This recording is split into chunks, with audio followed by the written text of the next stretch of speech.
All right, so the next one that we're going to talk about is the SAS theorem, which is side, angle, side. So this is one we use a lot as well with our different triangle proofs. All this is it tells you the order in which you need the information. So if you have that this side is congruent to this side, and then you know this angle is congruent to this angle, and you know these two sides are congruent, that would be our side, our angle, and our side. You go in order as if you're walking around that triangle, and just what comes next? A side. Oh, then I run into an angle. Then I run into a side that I know. So side, angle, side. The order is important. That angle has to be touching both sides that are given to you. It can't just be touching one of the sides. So it has to be touching that side that's given to you. It has to be touching this side that's given to you. So it has to touch both sides that are given to you for it to be side, angle, side. So it says here two sides and an included angle. So think about what it means to be included. It's in between those two sides that you know. So side, angle, side. This is really important. Again, we have these definitions down here at the bottom that we can still use if we're talking about the sides for our proofs. So we can use these three options, or really what we're going to go to.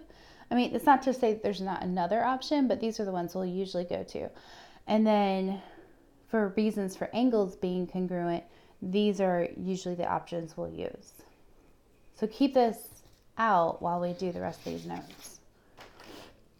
All right, so side, angle, side, like I said, it's two sides with the included angle of one triangle is congruent to two sides and the included angle of another triangle. So then that means those two sides, or those two triangles, would be congruent. So here I give you AB and DE are congruent. So that's the side, AB congruent to DE. Those are congruent. Then I give you this angle here, angle B, congruent to angle E. We know they're congruent because they have those matching arc marks. So angle B, congruent to angle E.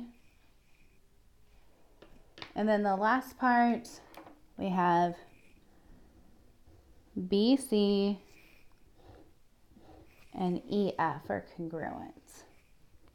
So side BC congruent to side EF.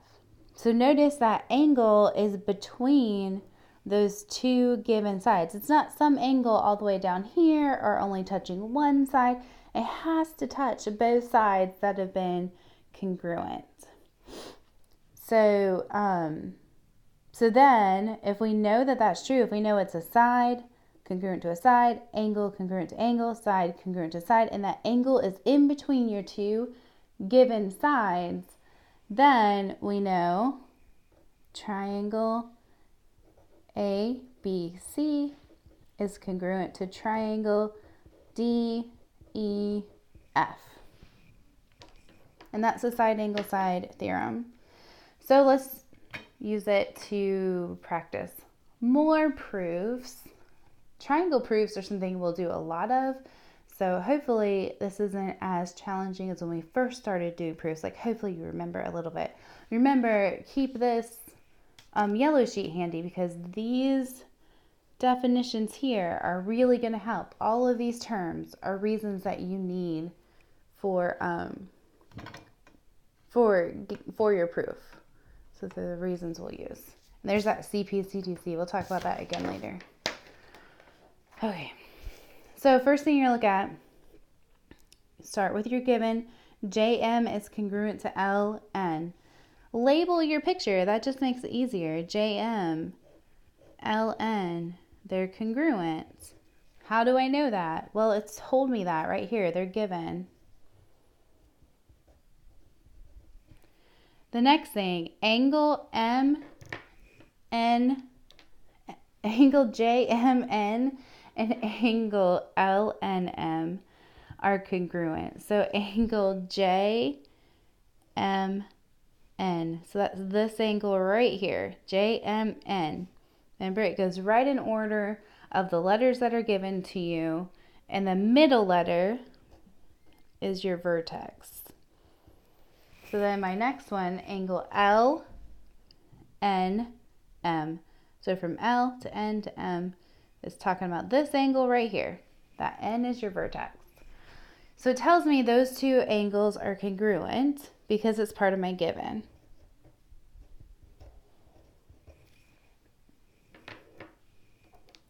All right, so the next thing I look at, this is not part of my given. It says MN is congruent to NM.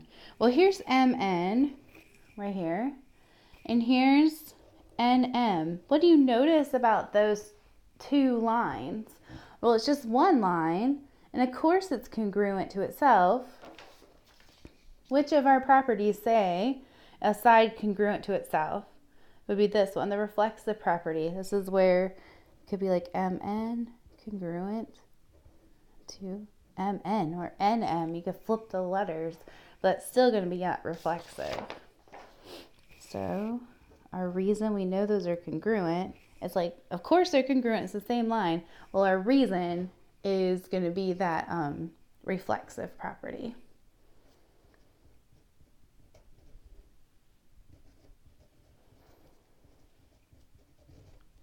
All right, so now I have a side. I'm walking around my triangle. Then I see an angle that's been proven congruent, and then I see another side that's been proven congruent. So that's side, angle, side. S, not C. So side, angle, side. And that's it to proving these. They're not terribly difficult. I mean, most of it's the given. Hopefully this is making sense. All right.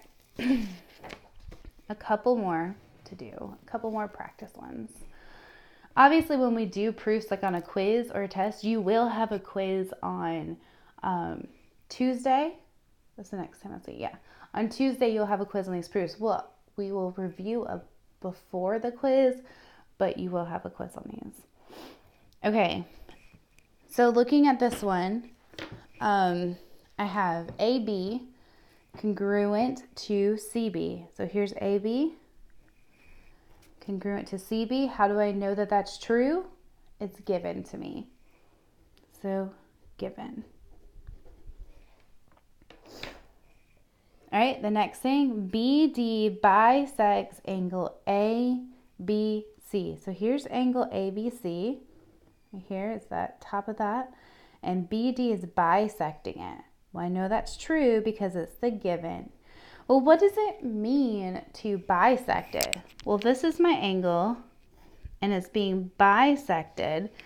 Then that means this side, let me use a different color.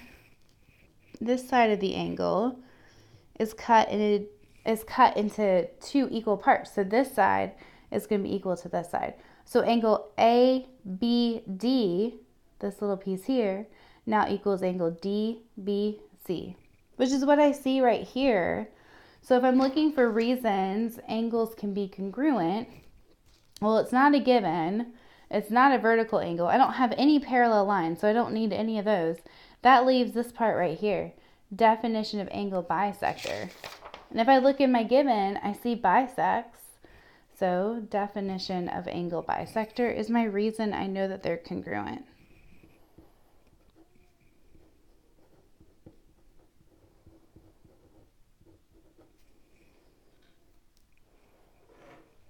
Then the next thing I see that's congruent is this piece right here.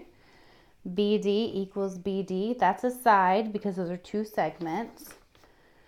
So look at your orange sheet under sides.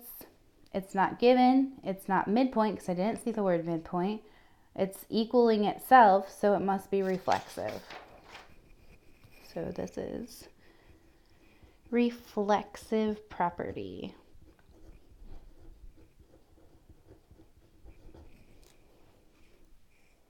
All right, so then I've proven these two are congruent. this angle and this angle is congruent, and then that next side is congruent. So side, angle, side.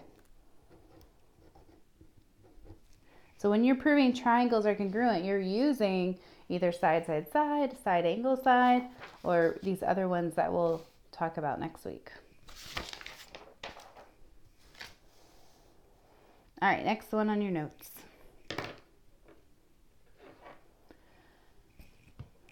All right, so this one says V is the midpoint of WZ. So V is the midpoint of WZ. That means those two sides will be congruent. And it says that V is the midpoint of XY. So that means those two are congruent. So I know that that's true because it was given. I guess I'll put an exclamation point. I don't know why I wrote that. All right, so then I have WV here, congruent to VZ. Well, I knew that because V was the midpoint. So that's definition of midpoint. And that proved that one of my sides was congruent. So that was proving that those two, the side is congruent. Then the next thing that it says is angle WVX, which is this angle right here, is congruent to ZVY, which is this angle here. Well, how do I know those two angles across from each other, they're only touching at the vertex, are congruent? Well, if you look at your orange sheet, angles, vertical angles, which are those ones that form an X, they have those congruent pieces, are congruent. So this is the vertical angles.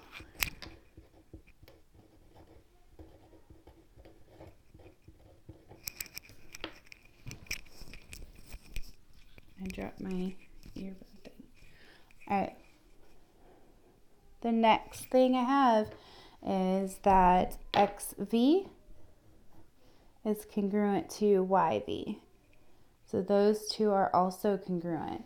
So with the vertical angles, I proved that angles were congruent. Here I'm looking at sides again, looking at those being congruent. Well, if I go back up to my given, V was the midpoint of XY also. So this is definition of midpoint again.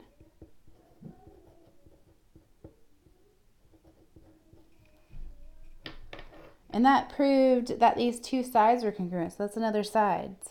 So side, angle, side, side, angle, side. So that's my reason. Side, angle, side. The angle is touching both of those sides that we know to be congruent. All right, last one for now. We'll do one in a little bit. All right, so this one, HI is congruent to G or JG.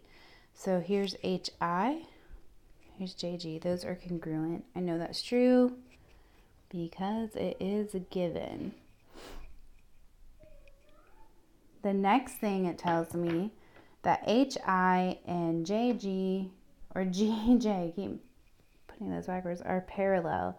Anytime we see the word parallel or we see that it's given that they're parallel, then we know we're going to end up using these that are in that bracket because it's dealing with those parallel lines. If it takes time to tell me it's parallel, that means I have to use those kind of angles. So if I'm looking at this, I notice I have this transversal here. And so I have these parallel lines. So if I'm looking at that transversal and where it hits the parallel lines, it will hit right here. It touches that parallel line. And then follow the transversal down. It touches this parallel line right here. Well, what kind of angles are those when they're on opposite sides of the transversal and in between those parallel lines? So looking at this, in these brackets, either has to be alternate interior, exterior, or corresponding. Well, it's not exterior because it's in between. So it's alternate interior because they're on opposite sides of that transversal. So this is alternate interior angles.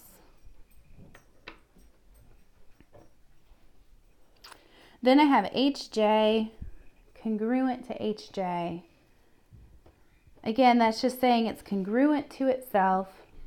So here I've already proven these two sides are congruent, proven this angle is congruent. Now this is talking about these sides being congruent. How do I know that that side equals itself? If you look at your yellow sheets, reflects the property, side congruent to itself. So this is reflexive.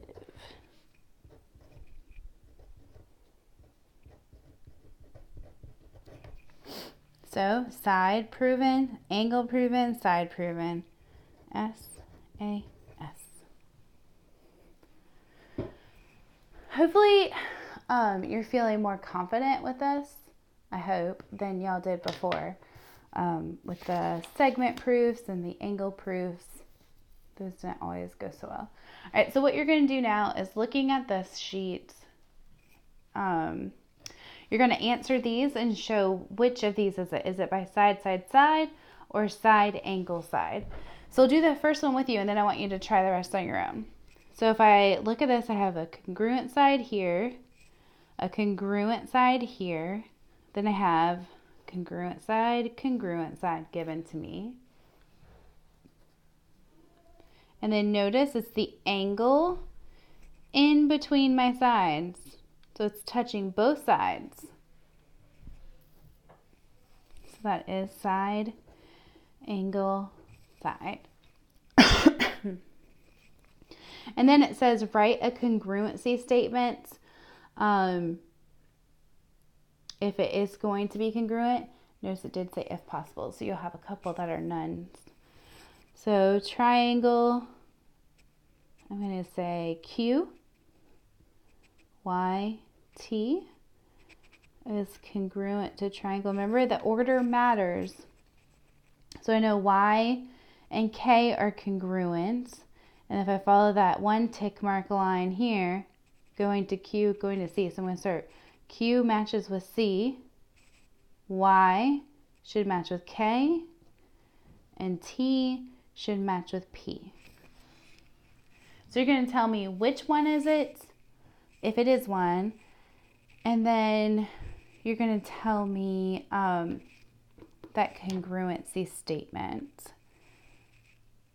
I hope that makes sense. If we look at, let's skip down to number 7. I'll show you this one too. You know me, I always want to do more. So if I look at this one, notice I have an angle congruent here, an angle congruent here. Then what do I have? Well, I have a side. I have a side. And then if I keep walking around, I hit another side. Well, I don't have a theorem that has the angle first and then two sides. I don't have any of our theorems that go in this order.